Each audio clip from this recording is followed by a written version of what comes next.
అంటే పెళ్ళయ్యేంత వరకు నా కొడుకు నా కొడుకు అంటారు. పెళ్ళయిన తర్వాత ఏదో భార్యకి ఏదో పొడి పొట్లమో అయినట్టు పలావ్ పొట్లమో ఏదో తెచ్చేదనుకో, షాపింగ్ వేస్తున్నారు మాకు ఎట్టుకున్నాను, ఇప్పటి వరకు నా కొడుకు అలాంటి కాదు, నా కొడుకుని మార్చేసింది పావని, నాకేమీ తీసుకురావట్లేదు, ఇలాంటి మాటలు వస్తాయి.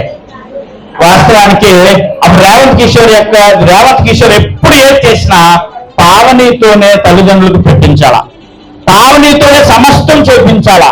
వాళ్ళకి భోజనం కానివ్వండి, వాళ్ళ బట్టలు కానివ్వండి, ఏదైనా పరిచర్య పావనితోనే చేయించాలి, ఆవిడతోనే సమస్తాన్ని నిర్వహించాలి. ఇది దైవ నియమం.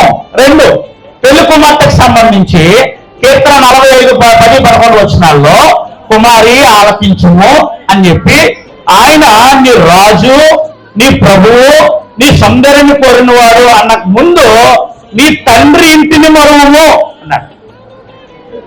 చాలా జాగ్రత్తగా స్త్రీలు గమనించాలి. ఇక్కడ అమ్మ మీరు తర్వాత చెప్పుకుందరు కానీ ఇంట్లో ఎంతో సమయం ఉంది, అందరి బట్టలు బాగున్నాయి, అందరి నగలు బాగున్నాయి, దేవుడు మాటలు చెప్తాం.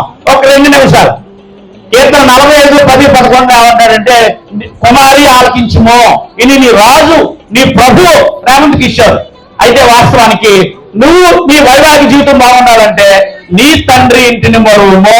పెళ్ళైన తర్వాత కూడా నేను మా ఊరు వదలను, మా కుటుంబం అంటే కుదరదు. నీ కుటుంబం ఏది ఇప్పుడు?